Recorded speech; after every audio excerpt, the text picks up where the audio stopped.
चलिए देखिए, आज हम लोग संस्कृत व्याकरण का अध्ययन करेंगे, जिसमें कल हम लोग एक संस्कृत में जो सब्जेक्ट संस्कृत 100 नंबर का है उसके ऊपर हम लोग बात किए थे। इससे पीछे वाले क्लास में, जिसमें बताया गया था कि हम एक सबसे पहले संस्कृत की तैयारी करने के लिए एक हम रणनीति बनाएंगे। रणनीति का अर्थ यह होता है कि हम माने उन्हीं टॉपिक पर हम विचार करें जो हमारे परीक्षा में अधिकांश पूछता है। और उसके तहत जब हम लोग कल वो वैसे बिंदु और वैसे पॉइंट को हम लोग नोट किए थे जो हमारे परीक्षा में आता है, तो उनमें हमारा था शब्द रूप। यहाँ पर हम लोग शब्द रूप के बारे में जानेंगे, क्योंकि 4 से 5 नंबर यहाँ पर ऑब्जेक्टिव का हमारे बोर्ड में आता है। तो और इसका प्रयोग अनुवाद बनाने में और अनुच्छेद लिखने में, निबंध लिखने में भी शब्द रूप का मदद मिलता है। तो हम एक अच्छे समझ के साथ इसे हम लोग कंप्लीट करेंगे। तो शब्द रूप यहाँ पर जो लिखा गया है, शब्द रूप क्या होता है? तो शब्द रूप के अंतर्गत संज्ञा शामिल होती है। संज्ञा शामिल होती है जिसके अंत में ना हो। देखिए यहाँ पर इसकी शब्द रूप का पहचान, जिसके अंत में ना, नी, ने नहीं आता है वह शब्द रूप है, और जिसमें आता है वो धातु है।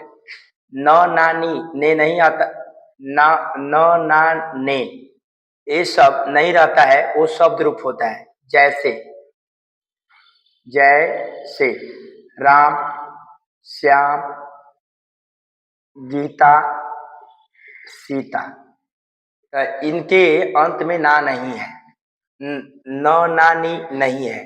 तो ये आपका जो आया हुआ है ये शब्द रूप है, शब्द रूप है। अब धातु, धातु जो धातु रूप क्या होता है? तो जिसके अंत में न, ना, ने आता है। जैसे जाना, खाना, पीना, रोना इत्यादि। तो जिसके अंत में न, ना, नी आता है वह आपका धातु रूप होता है, और जिसके अंत में नहीं आता है वो शब्द रूप होता है। तो यहाँ पर हम लोग शब्द रूप के बारे में जानेंगे। तो शब्द रूप क्या है? तो इसमें अ, आ, ई, उ तथा उ करांत आते हैं। करांत का अर्थ यह होता है कि ध्वनि। जब हम किसी शब्द को पुकारते हैं तो उसकी जो ध्वनि आती है, उसकी जो पहचान है, अ, आ, ई, बड़ी ई, छोटा ऊ, बड़ा ऊ के माध्यम से किया जाता है। तो इसके माध्यम से जब किया जाता है तो जिस ध्वनि का पहचान इनमें से जिस पर आता है उसे करांत कहते हैं। जैसे यहाँ पर लिखा गया है राम, तो राम का अंत शब्द क्या है? यहाँ पर म में अ है, तो जब अ है तो इसमें अ अकारांत है। अब लाता है तो इसके अंत में यहाँ पर आ है, आ अकारांत है। मुनि अंत में ई है, यहाँ पर ई है, छोटा ई है, तो ई अकारांत है। अब यहाँ पर सोनू ऊ आ रहा है, तो यहाँ पर ऊ, जब यहाँ पर ऊ आ रहा है तो ये ऊ अकारांत है। तो अकारांत क्या होता है? तो शब्द रूप की पहचान होती है जिस शब्द के अंत में आने वाले जो अक्षर होते हैं उन्हीं के माध्यम से इनकी पहचान किया जाता है, उन्हीं के माध्यम से पहचान किया जाता है। किसका? शब्द रूप का। अब यहाँ पर हम देखते हैं शब्द रूप में हम क्या क्या चीजों को ध्यान में रखना चाहिए कि शब्द रूप समझना और याद करना हमारे लिए आसान हो। बहुत ऐसे छात्र छात्राएं हैं जिन्हें कि संस्कृत में शब्द रूप या संस्कृत विषय की जब बात आती है तो उनका जो मन है वो उदास हो जाता है। तो उस उदासी को हटाने के लिए सबसे पहले हम आपको यही बोलेंगे कि एक समझ के साथ हर एक चैप्टर का अध्ययन करें, ना कि बस किताब खोलें और पढ़ते जाए, तो वैसे नहीं होगा। तो हम शब्द रूप, हम वैसे चैप्टर का यहाँ पर अध्ययन करेंगे जो हमारे लिए एक याद करना बहुत मुश्किल होता है, याद करते हैं भूल जाते हैं। तो हम शब्द रूप की जानकारी के लिए सबसे पहले हम उन टॉपिक को ध्यान में रखेंगे जो इसमें प्रयोग में लाए जाते हैं। तो देखिए शब्द रूप में कारक का प्रयोग किया जाता है, वचन का किया जाता है और विभक्ति का किया जाता है। तो यहाँ पर कारक जो होता है 8 होता है, वचन जो होती है 3 होती है, एक वचन, द्विवचन और बहुवचन। विभक्ति यहाँ पर 8 होती है। तो कारक 8 होते हैं, विभक्ति भी 8 होती है। तब इन कारक का हम कारक को देखेंगे और विभक्ति की पहचान यहाँ पर देखेंगे। तो यहाँ पर कारक चिन्ह लिखा गया है। पहला है कर्ता कारक, इसका चिन्ह ने होता है, इसमें विभक्ति विसर्ग लगती है, इसको प्रथमा कहते हैं। विभक्ति का नाम क्या होगा? प्रथमा। कर्म है, कर्म कारक, तो कर्म कारक का चिन्ह को होता है, इसमें विभक्ति जो लगता है शब्द रूप के अंत में म लगता है, और इसका जो इसे द्वितीय कहते हैं, द्वितीय विभक्ति। उसी प्रकार से कर्ण जो है से द्वारा ये लगाव रहेगा। जैसे हम कलम से पत्र लिखते हैं, तो मैं कलम से पत्र लिखता हूं तो कलम हमारे हाथ में लगाव है, मेरे हाथ में और कलम में लगाव है। जैसे मैं मार्कर से आपको पढ़ाता हूं तब मार्कर मेरे हाथ में है, तभी आपको पढ़ाता हूं। तो इस तरह से यहाँ पर लगाव को दिखाता है। कर्ण आपका जो कारक है लगाव को दिखाता है, इसका चिन्ह से और द्वारा आता है। इसका पहचान एण होता है। जैसे रामेण, बोर्ड में कई बार देता है रमेण में कौन विभक्ति है? तो तृतीया। ऐसे ही आपको बालकेन देता है, तो इसको एण और एन पढ़ते हैं, एण और एन पढ़ते हैं। तो इस तरह से इस विभक्ति का नाम तृतीया है। अब अगला आता है संप्रदान।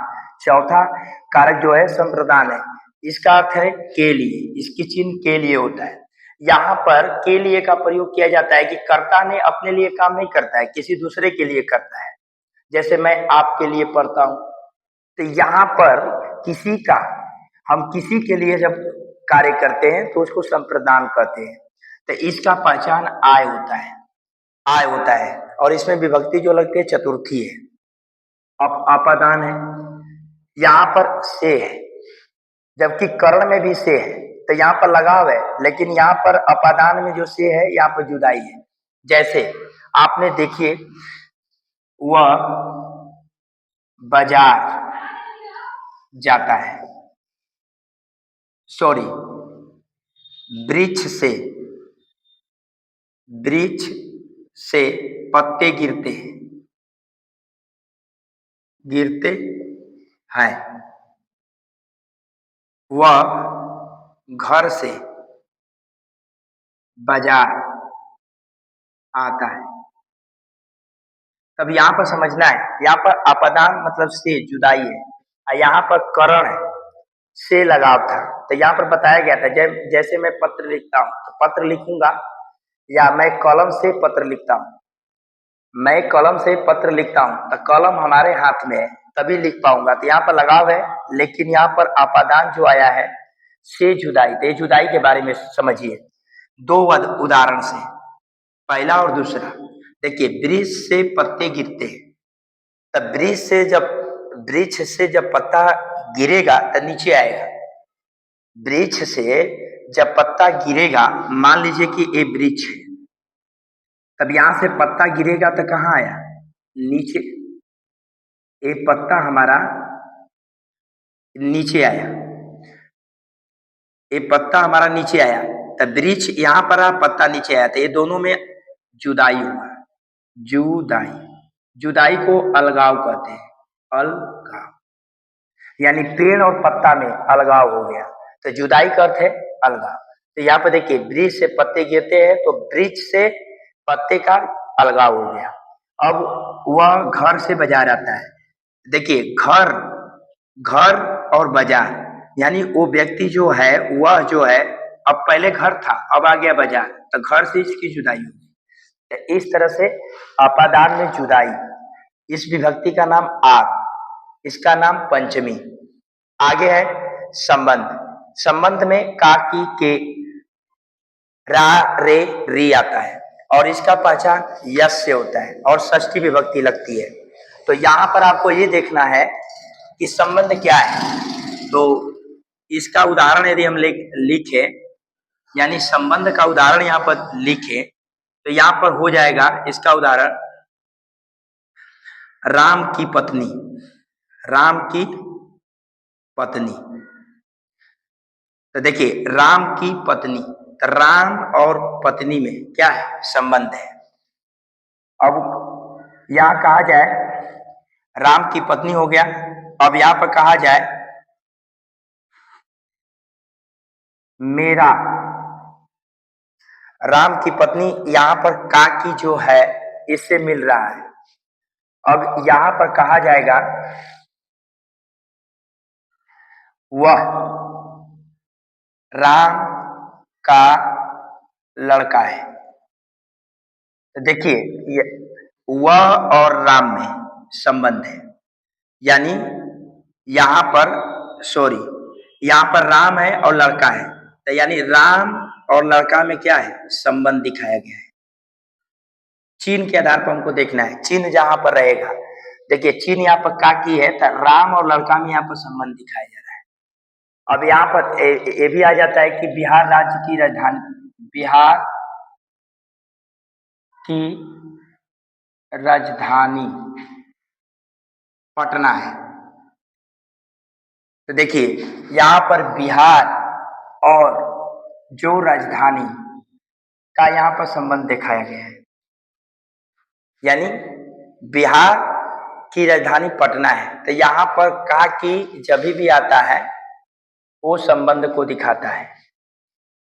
तो इस तरह से जो संबंध वाला है कारक का की के रा री रे, इसका पहचान यश से होता है, इसमें षष्ठी विभक्ति लगती है।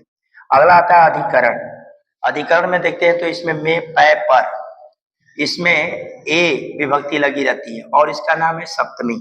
उसी प्रकार से संबोधन हे अरे अहो आता है, इसमें विभक्ति जो लगती है अष्टमी। इस तरह से हम लोग एक अच्छे समझ के साथ हम लोग यहाँ पर शब्द रूप और शब्द रूप में आने वाले जो बिंदु हैं उसको हम लोग समझे। कारक वचन विभक्ति, कारक वचन विभक्ति, तो इस तरह से हमारा एक क्या हुआ, एक कंप्लीट हुआ। और इस अब इसके आगे हम लोग शब्द रूप देखेंगे, क्योंकि इसके समझने के बाद शब्द रूप आपको अच्छी तरह से समझ में आएगा। तो अब इसके बाद हम लोग शब्द रूप देखेंगे।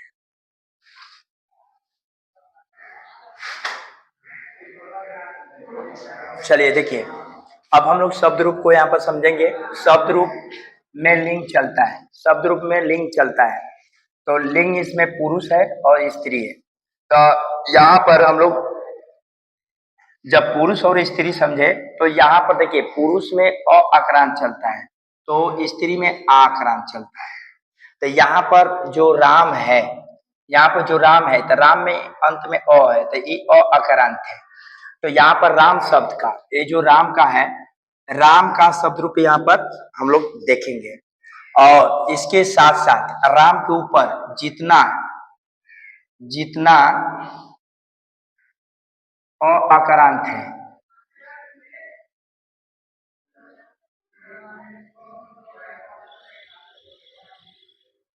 सब इसी पर चलेगा। जितना अक्रांत है, राम में अ है, तो जितना अक्रांत पुरुष में आएगा, पुरुष में यहाँ पर पुरुष में जितना आएगा वो राम के ऊपर चलेगा। तो सबसे पहले हम लोग राम का देखते हैं, उसके बाद अन्य अक्रांत के बारे में समझेंगे। तो देखिए यहाँ पर हम लोग विभक्ति लिखे, विभक्ति के बारे में भी बताया गया था। और यहाँ पर वचन, एक वचन, द्विवचन, बहुवचन। तो देखिए शब्द रूप में क्या है, राम और अक्रांत। तो प्रथमा, द्वितीय, तृतीय, चतुर्थ, पंचमी, षष्ठी, सप्तमी संबोधन। तो देखिए इसको सबसे पहले नंबर पढ़ना सीखिए। राम, रमो, रामा, रामम, रमो, रामान, रामेण, रमाभ्याम, रामय, रामाय। देखिए यहाँ पे ये जो चिन्ह लगा है इसका अर्थ है कि रामाभ्याम, तो रामाय, रामाभ्याम, रामे भयः। पंचमी में रमात, रामाभ्याम, रामे भयः। देखिए यहाँ पर जो चिन्ह यहाँ पर लगा है यहाँ पर, इसका अर्थ है कि यही यहाँ पर रहेगा। और यहाँ पर जो ये चिन्ह लगा है इसका अर्थ है कि यहाँ पे रहेगा, तो रामे भयः पढ़ेंगे।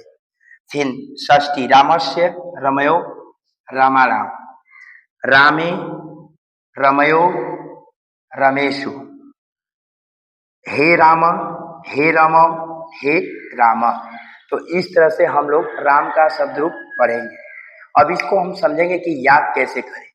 तो देखिए, याद करने के लिए आपको सबसे पहले ये करना होगा कि एक आपको यहाँ पर एक जिस प्रकार से आप खेल कोई खेलते हो तो बारी बारी से, जैसे पोलो खेल, उसमें बारी बारी आपको 5 अंटी दे दिया जाए तो बारी बारी से आप पिलाने का उस गड्ढे में कोशिश करोगे। तो उसी प्रकार से बारी बारी इसको 3 भाग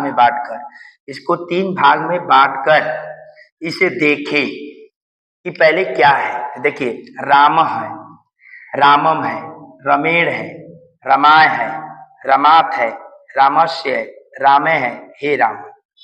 तो आप सबसे पहले इसे याद कीजिए, उसके बाद इसमें आइए। तो इसमें देखिए क्या है, रामो है, तो ए आप याद कर लेते हो तो ए याद हो जाता है, फिर ए याद कर लेते हो तो यहाँ तक याद हो जाता है, फिर इसको याद कर लेते हो तो ए याद हो जाता है, फिर हे राम। तो आपको 1 2 3 1 4 को आपको याद करना पड़ेगा। जो है इसी में याद करने में आपको मेहनत है, इसमें आप इस तरह कर लोगे। फिर आते हो तृतीय में, बहुवचन में, इसको राम, रामान, रामे, यहाँ तक याद करना होगा। फिर रामे भ्य, ये याद हो गया तो ये हो गया, रामाराम, रमेशु, हे राम। तो इस तरह से इसको याद करने के लिए 3 भागों में बांट दीजिए।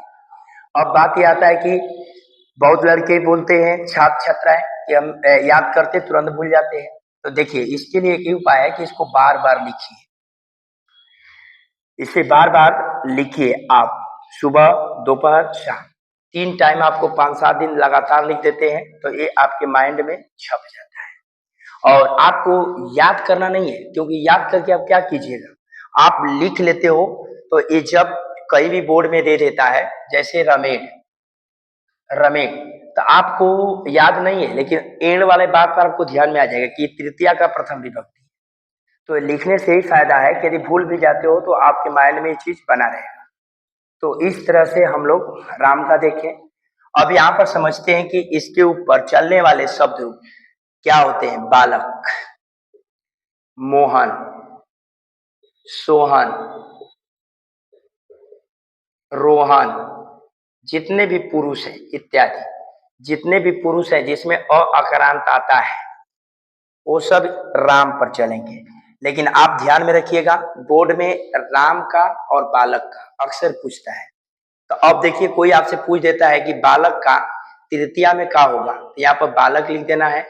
और यहाँ पर देखना है क्या, राम का तृतीया में क्या है, रामेण, इसका बालकेन, बालकेण। अब कोई पूछे सप्तमी में बहुवचन, तो सप्तमी में बहुवचन यहाँ पर देखिए, सप्तमी में बहुवचन में क्या है, रामेशु, तो इसका होगा बालकेशु, बालकेशु। यानी आपको यदि समझे होंगे तो यहाँ पर आप एक चीज जरूर देख रहे हैं कि जब यदि ए याद है राम का अ अकारांत का, तो इसी का चिन्ह हम अन्य अ अकारांत में जोड़ देते हैं तो हमारा बन जाता है शब्द। अब यदि बालक में जोड़ दिए तो बालक का बन गया, सोहन में जोड़ दिए तो सोहन का बन गया। और जितने भी अ अकारांत होते हैं, यदि एक अ अकारांत का आप याद कर लेते हैं तो इसके अलावे जैसे फल हो गया और उसके बाद कलम हो गया, जितने भी अकारांत है इससे मिलता जुलता रहेगा। और उसमें एक आध दो को चेंज होता है तो उसे आपको माइंड में ध्यान देना पड़ेगा। इस तरह से हम लोग एक शब्द रूप राम का क्या किए, कंप्लीट किए। और यह सबसे खुशखबरी बात यह है कि राम का और बालक का पूछता है, इसलिए आप इसे अच्छे तरह से रिहर्सल कीजिए, रिवीजन कीजिए, ताकि आपके माइंड में रहे। 2 से 4 बार इसे लिखिए, अपने आप याद हो जाएगा। और लगातार 5-6 दिन लिखने से और ज्यादा भी आपके माइंड में ताजा हो जाएगा। फिर आपका इसी तरह कभी कभार लिखते रहिएगा, यह हमेशा आपके माइंड में बना रहेगा।